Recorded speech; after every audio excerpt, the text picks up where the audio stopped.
Paris. Aujourd'hui, nous allons au Louvre. This video is in French, but subtitles are available if you turn them on. Bienvenue dans une nouvelle série de vidéos, La Grande Peinture, où l'on explore les plus sublimes peintures du Louvre, à regarder avant d'aller visiter le Louvre ou après, pour réviser, pour découvrir, pour s'épater. Aujourd'hui, on se fait un délire, un plaisir fou, une des vidéos que j'ai toujours rêvé de faire, les fragonards du Louvre.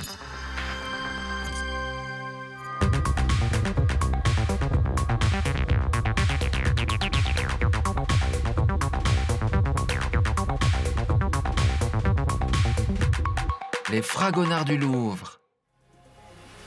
Un des plus grands peintres du XVIIIe siècle, un des plus grands peintres tout court. Un des plus grands musées du monde, le plus grand musée du monde tout court. Au Louvre, on est dans l'aile Sully, juste ici, au fond du Louvre. Après les sublimités de Jean-Antoine Watteau, les fantaisies de François Boucher et les contemplations géniales de Chardin, tout un XVIIIe siècle français rococo irréel, il y a deux salles avec les fragonards. Des fragonards cultes comme Le Verrou, des portraits fantaisie par Fragonard, un tableau de la protégée de Fragonard, l'immense premier chef-d'œuvre officiel de Fragonard et des tout petits fragonards fascinants. Jean-Honoré Fragonard, avec un seul N. Les spécialistes disent Frago et lui-même signait parfois Frago. Pour nous guider, l'excellent Guillaume Farou, conservateur en chef au département des peintures du musée du Louvre, en charge des peintures françaises du XVIIIe siècle et des peintures britanniques et américaines. Bonjour Guillaume. Quel est votre préféré de tous ces fragonards? C'est la colle, hein. Parce que vraiment j'adore l'artiste. Bonjour, je suis Luc Prigent. Abonnez-vous à ma chaîne pour tout voir de la mode, les défilés, mais aussi les plus belles visites de musées. Laissez un commentaire sur votre fragonard préféré du Louvre, tapez sur la cloche de notification et aussi sur le pouce en l'air et partagez la vidéo. Mood board. 18e siècle, la France a été saignée et ruinée par les guerres de Louis XIV. Ruée vers le paisible, la galanterie, l'agrément, la vapeur, les matelas les plus moelleux possibles, la literie, les parties de Colin Maillard, l'oisiveté mais choisie, la simplicité mais raffinée, la passion mais discrète, la conversation mais avec de l'esprit, les jeux mais avec un baiser en trophée, les fêtes non plus somptueuses mais quotidiennes, la discrétion qui permet de se lâcher, l'intime versus le faste de la cour. Ce n'est pas du réalisme qu'on recherche, ce n'est pas de la galanterie non plus, on passe à l'acte. L'imagerie libertine connaît un essor grâce à des mécènes et des gravures. Le Verrou, vers 1777. Une des icônes du Louvre. Il n'est pas là le jour où on filme, prêté pour une exposition à Tokyo. C'est un petit format qui ne craint pas de voyager, alors il voyage de temps à autre pour quelques semaines. Dans Le Verrou, on sent la fougue du geste, la passion prête à se démener. Ce rideau de baldaquin avec le vermillon fatal, des plis de partout, une furie de plis. Lui, le mollet de chevalier en torsion, le pied en l'air, la voûte plantaire visible, indécente, le cul moulé, nacré, musclé, bien en face. La chemise dont le col retombe, sa joue est cramoisie, chaleur, ardeur, son cheveu est en mouvement, tout est en contact. Son corps est anormalement massif par rapport à la taille de sa tête, anormalement petite. Force physique, puissance de l'homme face à une femme impuissante et prise dans sa robe. Elle, sa tête est déjà à l'horizontale, son bras comme déséquilibré en rupture, un mouvement qui n'a duré qu'une demi-seconde. Son autre main est engloutie par l'homme dans la bousculade du moment. Seuls ses doigts apparaissent, ils accompagnent le geste de l'homme ou appellent à l'aide.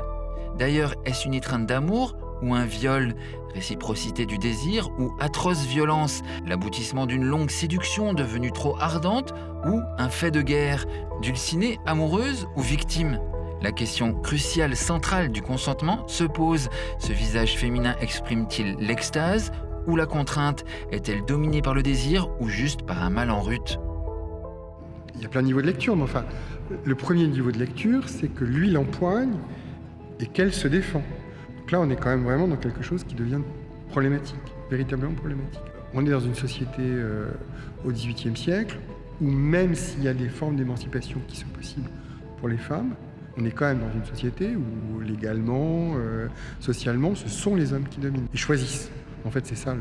Et c'est un peu le drame souvent de ces tableaux, c'est-à-dire qu'il y a toujours une grande forme d'ambiguïté et de brutalité possible. Selon les usages du comportement amoureux du XVIIIe siècle, c'est l'homme qui doit être l'agent et la femme, elle doit, pour des raisons de décorum, etc., se montrer passive, même si elle est d'accord, en fait. C'est ça la norme.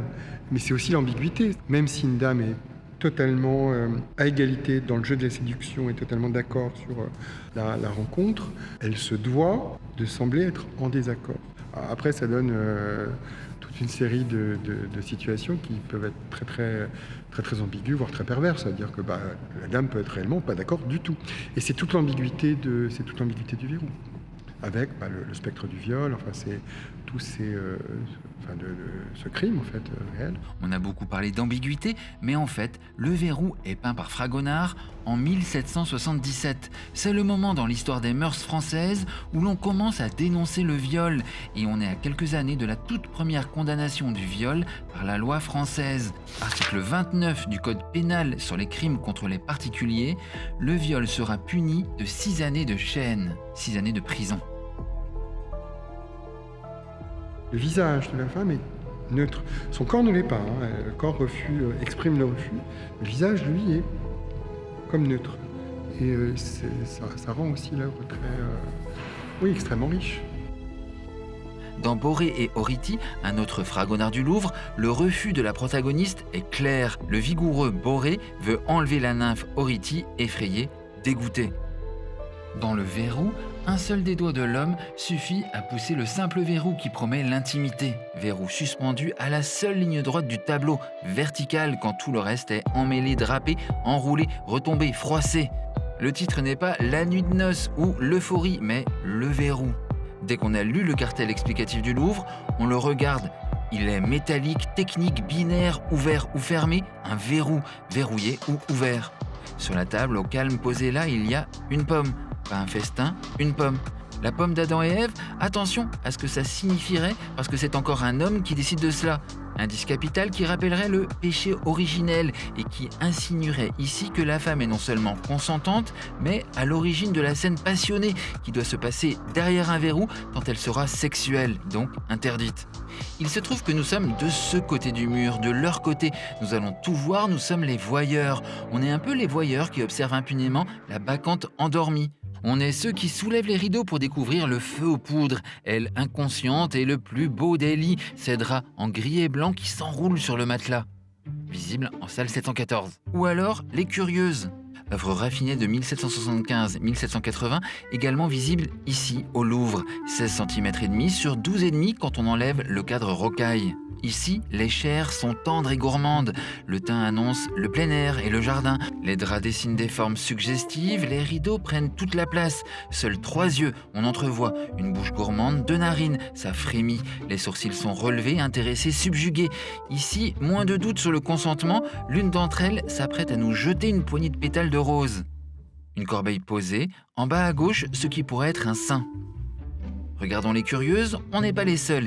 Il y a toujours des traces de sébum sur la vitre, les visiteurs du Louvre qui montrent du doigt les détails. Ce tableau de Fragonard, accroché chez son propriétaire, est une invitation ou une incitation. Le Louvre le rend bien plus sage. On est quand même dans une peinture très érotique et probablement on est aussi dans quelque chose qui évoque aussi un peu le jeu libertin, voire la prostitution. Et pourtant, c'est curieuse, on sent leur animation. Tout ça pourrait être mou, mollesse, mou, mais c'est vif, nerveux comme un éclat de rire. Si on écoute le bruit que font les tableaux, celui-ci rit, froissement d'un rideau. Et il sent la rose. Fragonard peint la complicité fugace d'avant ou d'après le sexe en France en 1775. L'une des jeunes filles, la plus audacieuse, nous regarde bien en face. Elle s'adresse à nous, soutient notre regard, nous provoque, nous invite. C'est donc qu'elle est en contrôle, volontaire de ses désirs, prêt à être assouvie comme l'annonce ce premier sein.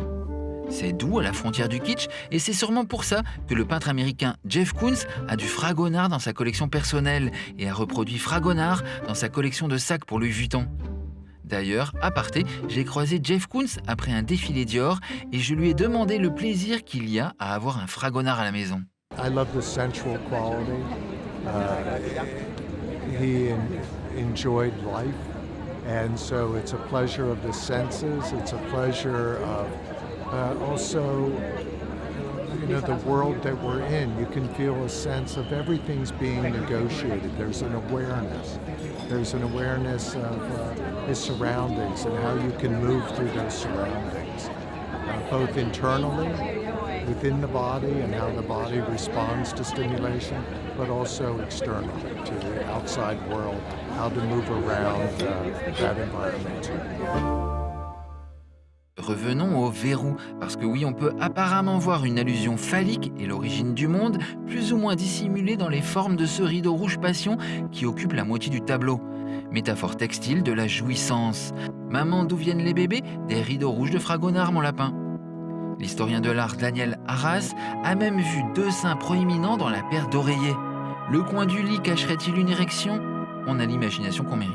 Les tableaux licencieux sont souvent cachés par un rideau au XVIIIe siècle, mais pas au Louvre. Le verrou n'est pas là aujourd'hui. À la place, une scène nocturne, le songe du mendiant, entré au Louvre en 1988 grâce à un paiement de droits de succession.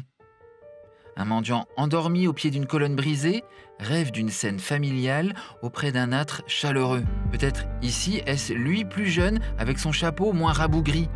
Un enfant et une femme, un plafond inquiétant, noir de suie et de soucis, ou alors ils sont à la belle étoile et ce n'est pas non plus bon signe avec un nouveau-né. La femme semble effrayée en voyant ce qui l'attend. Le tableau fait le bruit de braises qui s'éteignent, de fin de crépitement. Pas d'allégresse ni de fleurs. À l'époque de Fragonard, on parle d'une peinture pleine de feu, avec une touche qui est une touche très colorée, très épaisse, très vigoureuse, où les coups de pinceau sont très visibles, dans un style qui est celui de l'évocation. Les personnages sont discernables, le lieu qui est représenté est identifiable, mais en fait, ce qui prend le dessus dans le tableau, c'est vraiment la virtuosité de l'exécution. Au cours des années 1770, certains des critiques se lassent un petit peu de cette peinture. Elle va être un peu décriée. On trouve que c'est de l'artifice, comme des feux d'artifice, comme de la fusée. Il y a un critique qui fait cette comparaison, et on parle même de tartouillis. Voilà, on parle d'une espèce de peinture qui ressemble à une sauce mayonnaise. Enfin, il y a cette idée de comparer ça à une sorte de cuisine, en fait. Hein.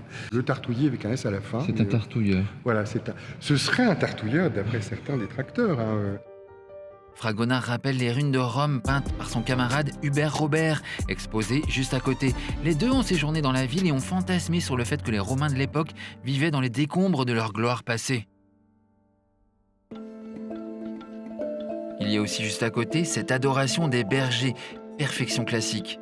Elle ressemble aux 2 adorations des bergers de Charles Lebrun dans une salle toute proche à 100 mètres de là, en salle Sully 916. Vous avez probablement raison. Il y a toute une série sur la vie du Christ qui est peinte par Charles Lebrun à la fin de sa vie pour être offerte à Louis XIV. Donc ce sont les tableaux qui sont dans les collections royales au XVIIIe siècle. Et les artistes comme Fragonard connaissent les collections de peinture royale et y a accès. Il peut étudier directement les tableaux. Et très probablement pour ce tableau, qui est un tableau que Fragonard a peint sur commande pour un grand collectionneur de l'époque, un grand collectionneur d'art contemporain qui s'appelait le Marquis de Véry. Fragonard puise dans le répertoire français et la grande tradition de la peinture française religieuse. Charles Lebrun, vous avez raison, et on a des effets de lumière qui renvoient à Charles Lebrun, probablement Poussin aussi. Aucun coup de brosse visible, tout est super sophistication.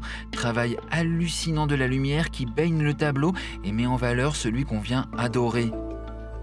Prosternation hyper appuyée contraste avec la figure divine qu'on devine dans une position indolente, assez folle mais sublime.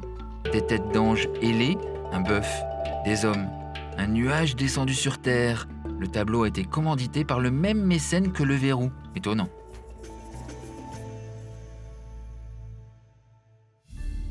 Et au milieu, génial, un tableau de Marguerite Gérard, acquis récemment par préemption en 2019.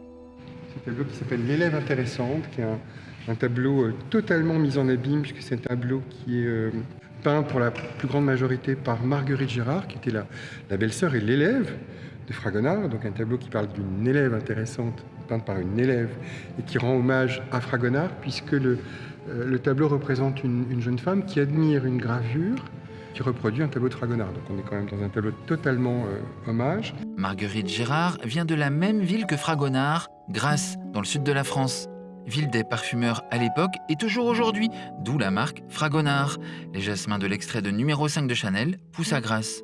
Marguerite Gérard est la sœur de son épouse Marianne. Elle a 29 ans de moins que Fragonard, elle est sa disciple, netteté craquante du satin. Un grand chapeau au-dessus d'une sculpture d'ange, figure chinoise dans la pénombre. Effet de virtuosité avec un miroir bombé et poli à la Van Eyck, où l'on voit les gens présents dans la pièce. Et Fragonard a collaboré pour la réalisation des deux petits animaux, en fait le chat et le chien qui se chamaillent, et aussi pour la partie du visage et probablement des mains aussi de la jeune femme. Comment vous savez ça?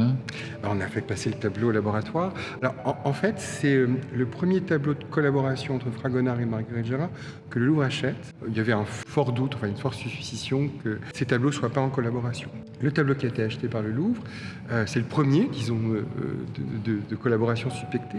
Et du coup, c'est un tableau, une fois qu'il a été acheté, qui a été étudié sous toutes les coutures par le laboratoire des musées de France. Et on a pu déterminer effectivement que le tableau n'était pas en deux phases distinctes et qui correspondent aux parties que je viens de décrire.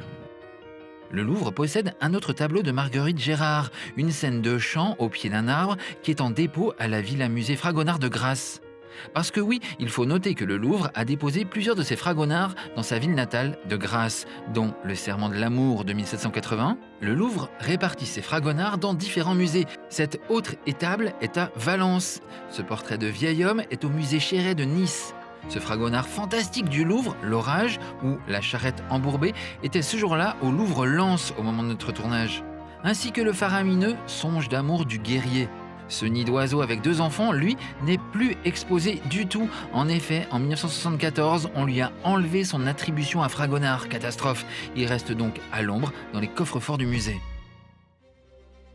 Alors cette salle Fragonard du Louvre ne ronronne pas avec uniquement des petits tableaux de scènes domestiques. Il y a aussi des coups de tonnerre, préparez-vous, pour le gros chef-d'œuvre théâtral Mégadrama.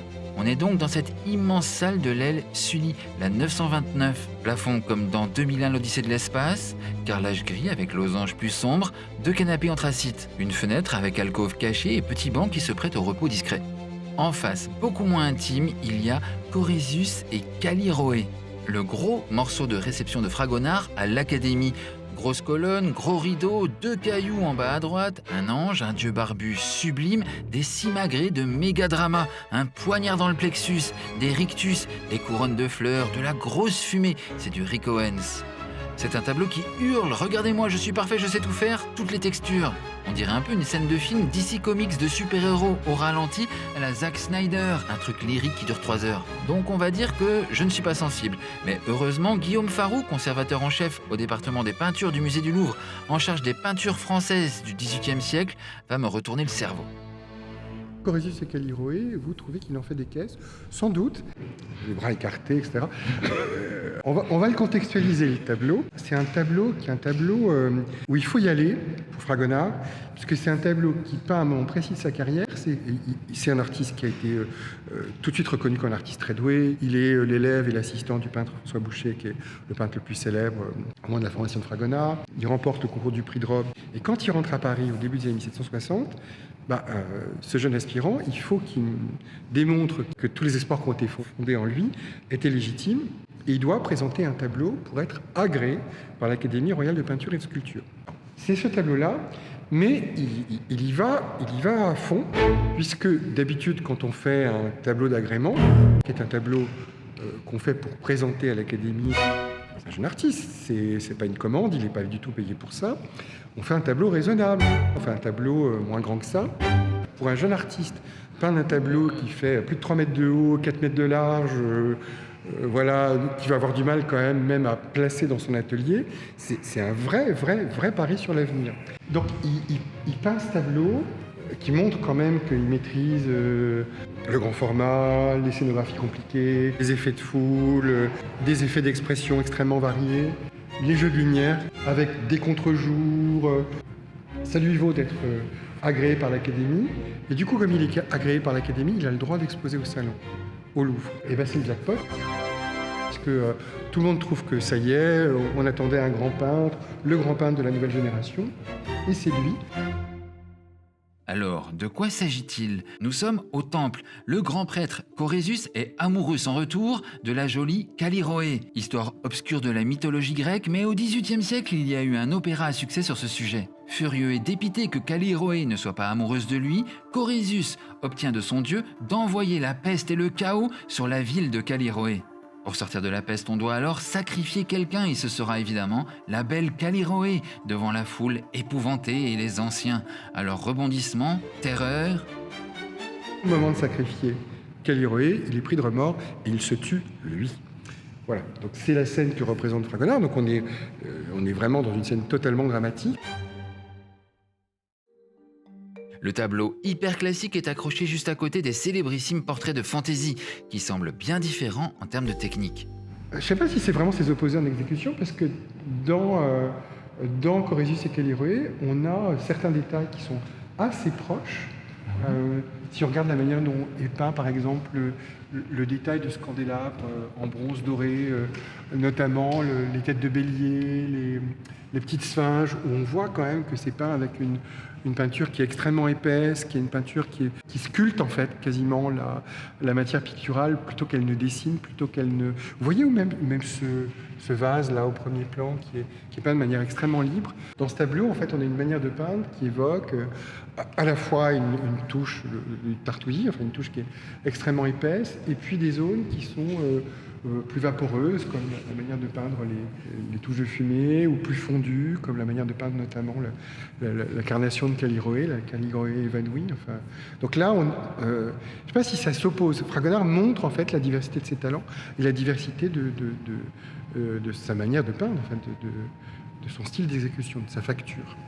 Cerveau retourné, j'étais pas convaincu, je le trouvais encombrant et encombré. Maintenant, j'adore ce tableau.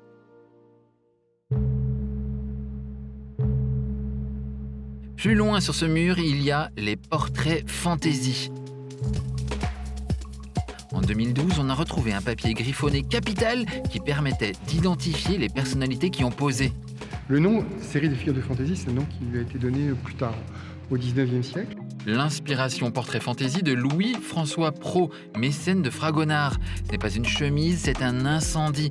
Il s'agit de l'imprimeur des libertins, donc logique. Les coups de pinceau comme des flammes. Son papier semble un brasier, ses doigts s'accrochent à la plume légère, mais son visage plein de vie reste inquiet, regard sombre, son rictus. Le crevé carmin de sa manche safran crée un volume anatomique étrange, un excès, une hémorragie. Comme le mouvement de son cou est anormal, il se retourne vers le futur, où l'inverse d'un intellectuel enfermé sur lui-même et ses réflexions, il s'intéresse à la surprise, le siècle des Lumières, l'encyclopédie, tout ça. Les costumes de ces portraits fantaisie sont historiques, sans doute inspirés par ceux de la reine Marie de Médicis que Fragonard a observés dans les tableaux de Rubens du Louvre. Les portraits fantaisie sont les polaroïdes de Fragonard puisqu'ils ont été exécutés en 1 heure selon les étiquettes collées au dos de plusieurs tableaux. Tous sont des nœuds sur le cadre, sauf la nouveauté, Anne-François d'Harcourt, entrée dans les collections du Louvre en 2022. J'étais en train de me demander si là, il y a des effets. Alors, il y a à la fois avec une touche qui est très épaisse, très saturée en couleur, une peinture qui est beaucoup moins chargée en matière, et qui donne ces effets comme ça extrêmement rapides. Mais c'est extrêmement libre, hein. C'est vraiment... On sent le vent presque dans ses cheveux. On sent le vent. Ce que je trouve très intéressant, c'est ces petits rehaut rouges en fait, qui prolongent en fait les mèches de cheveux, qui donnent beaucoup de dynamisme au personnage. Il y a le célébrissime portrait de Jean-Claude Richard de Saint-Nom, son mécène, qui mourra ruiné en 1791. Sur une étiquette au dos du tableau est écrit « Peint par Fragonard en 1769 en 1 heure de temps ». C'est peut-être possible, mais c'est la performance quand même. Hein. C'est vraiment 1 heure, c'est quand même très rapide, hein. Très rapide. Sa tenue est comme un fleuve barré de flammes, une collerette en fraise étalée en 10 minutes, un nez vif à la Franz Hals, la crinière dans le vent. Ils ont tous la touche blanche sur le nez pour le contouring. La main posée sur un balcon pour le relief. On dirait qu'il est en flamme et que c'est la fumée là presque. Oui, il y a ce jeu, c'est-à-dire, comme la touche est très évocatrice, elle est aussi ambiguë. Et on reconnaît quand même plus ou moins le tissu, les plumes, la cape qui s'envole. Alors, c'est quand même très irréaliste. Là, pour le coup, on est un peu chez Marvel, hein. On est le coup de vent sur cette cape, mais effectivement, il y a un côté très feu. Fragonard peint rapidement comme des traits d'esprit. Ça fuse et c'est léger, c'est du génie. Il utilise la peinture comme si c'était de la glaise et qu'il s'en fichait de laisser la trace de ses doigts rapides sur la toile. Il y a ainsi 7 portraits sur fond brun. Le frère de Saint-Nom, Louis-Richard de la Bretèche, en musicien qui se retourne sur nous, sa main sur le manche de son instrument. Il est en train de jouer. Le tableau émet de la musique. Chapeau rouge et noir, sa partition semble s'envoler. Regard de face, le seul de ce mur de portraits qui nous fixe. Celui-là, il est signé daté. Fragot, alors il faut regarder parce que ça s'est un peu effacé avec le temps, mais Fragot, 1769, c'est là. Le tableau entre au Louvre pile 100 ans après sa création, en 1869, après avoir été acheté 50 francs par le collectionneur Louis Lacaze. J'adore le cube en bas à gauche, radical au milieu de tous ces méandres. Les 2 femmes minaudes, regard fuyant. L'une d'elles a des livres ouverts et un costume de déguisement. Le portrait de Anne-Louise Brion de Jouy s'appelle aussi L'Étude. Le visage là est d'une délicatesse. Oui, les portraits de femmes sont toujours magnifiques. Là, justement, on voit les choses qui ont été reprises avec le manche du pinceau. Vous voyez, là, il a sculpté dans la peinture encore fraîche pour créer ces effets, évoquer les effets de dentelle ou les effets de soclage du bijou sur le corsage. Costume pourpre et or, elle manipule une carte à jouer, son crâne est une ébullition de rubans. C'est le portrait de Marie-Madeleine Guimard. Mais, rebondissement suite à la fameuse trouvaille de ce papier de 2012 qui réidentifie les portraits, on sait aujourd'hui qu'il s'agit du portrait de Marianne et Léonore de Grave. En hauteur, il y a la leçon de musique. Alors si les tableaux font du bruit, celui-ci joue du clavecin, littéralement. Elle est raide et dans l'action. Il la regarde et la cerne, sa main l'aide à tourner les pages. Ou va-t-il refermer sa partition et l'interrompre ? Il touche le dossier de sa chaise et déjà son dos à elle s'est éloigné. Preuve sans doute que les robes de l'époque sont si peu pratiques qu'on ne peut même pas s'asseoir correctement. Sur le clavecin, il y a double clavier, comme il peut y avoir double lecture. Simplement une leçon de musique banale et hop, passons au tableau suivant, où, et ce chat au regard géant nous dit peut-être de mieux regarder, ou pourquoi le luth est retourné, pourquoi le fauteuil est de dos, pourquoi le bras du fauteuil pénètre-t-il la robe blanche de la jeune fille. La leçon de musique comme moment de séduction privilégié, comme dans les liaisons dangereuses, où le chevalier de Danceny se fait passer pour professeur de harpe pour glisser des mots doux à son élève mademoiselle de Volanges. Après, on ne veut pas faire du harcèlement freudien à 2 € et Fragonard n'est pas là pour nous expliquer.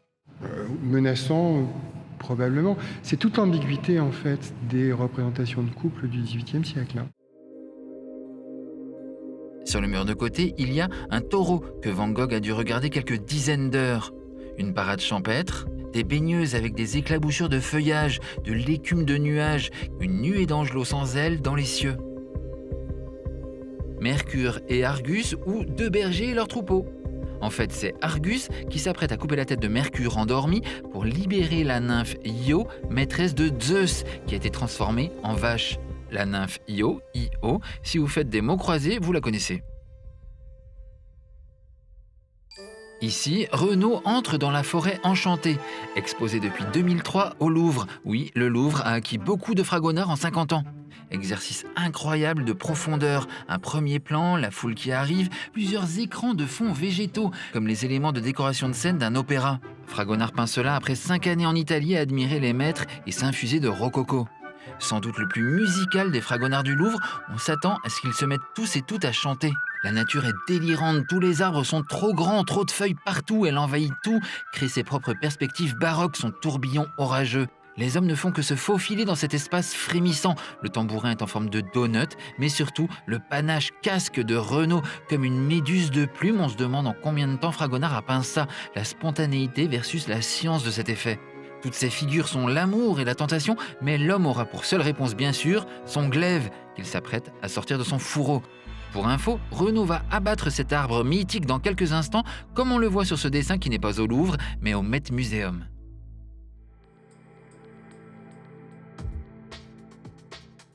Pas visible ce jour-là, mais autre grand moment de Fragonard au Louvre, le Colin-Maillard, une récréation après une collation dans un jardin. Le motif de l'arbre ressemble au motif du nuage, la nature comme une fractale parfaite, totalement harmonieuse mais totalement incontrôlable. Les branches des arbres ressemblent à des racines, les feuillages sont tout sauf nets, le vert fait une cascade, mais à gauche, l'inverse. Tout est taillé en labyrinthe, le banc est vide et les gens sont au sol, la table a encore sa nappe, mais tout a été mangé, on se bande les yeux pour jouer à Colin-Maillard.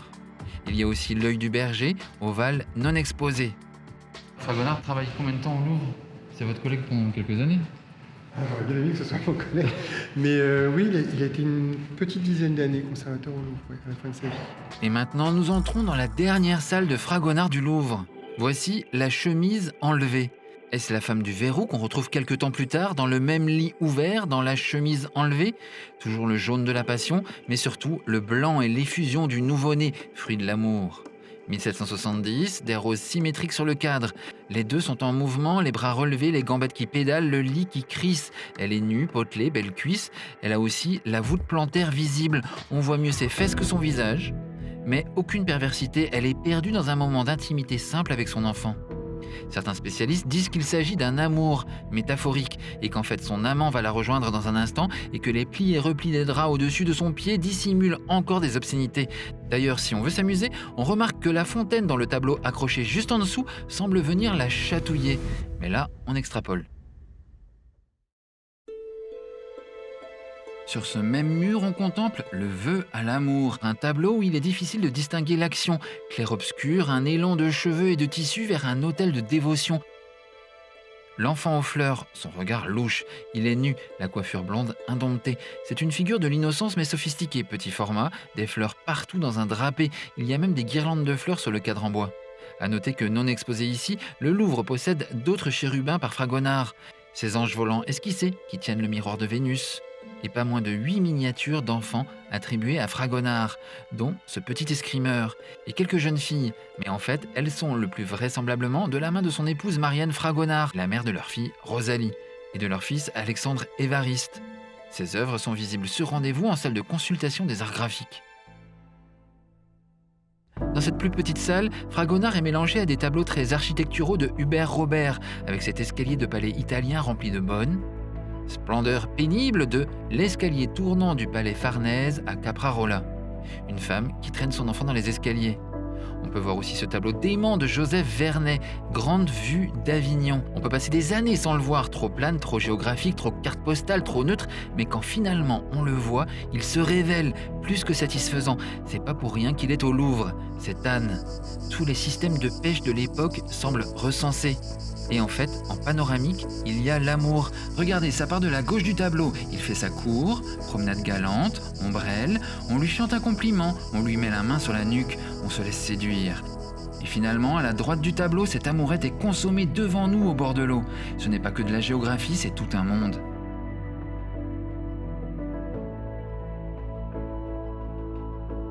Il y a aussi cette grande vue de travaux de voirie par le même Joseph Vernet, tortueux comme un Bruegel. On y voit la France du XVIIIe siècle qui se modernise à tout va. Le peuple au travail, on éventre la nature sous prétexte de la dompter. Un pont est lancé, des fortifications moyenâgeuses rendues caduques par le réseau routier, mais qui deviennent un intérêt touristique. Génie narratif des conservateurs du Louvre, il y a aussi cette vue d'une cellule occupée par un aristocrate en 1789. On va couper la tête au commanditaire de Fragonard, et cela nous rappelle que tous ces chefs-d'œuvre de Fragonard ont été instantanément mis au placard à la Révolution française, que Jean-Honoré Fragonard ne va plus toucher un pinceau pendant 20 ans avant de mourir dans l'oubli total en 1806 et n'être réhabilité qu'une cinquantaine d'années plus tard. La mode est passée au néo-antique et à une peinture napoléonienne guerrière, froide et parfaitement composée. Et surtout, il est l'ultime peintre ultime de l'Ancien Régime ultime, sa clientèle aristocratique insolemment inactive et libertine qu'on a décapitée. Voilà, c'était les Fragonards du Louvre. Merci Guillaume Farou. Merci beaucoup. Merci beaucoup. Foncez au Louvre pour les voir et les revoir, les contempler, les découvrir, vous amuser. Vous pouvez aussi les voir de très près et en HD sur le site du Louvre. Abonnez-vous à ma chaîne pour tout voir de la mode et des visites de musées aussi. Laissez un commentaire sur votre Fragonard préféré, moi ça change tout le temps, mais là tout de suite c'est le casque de Renault qui entre dans la forêt que je pose sur mon mood board.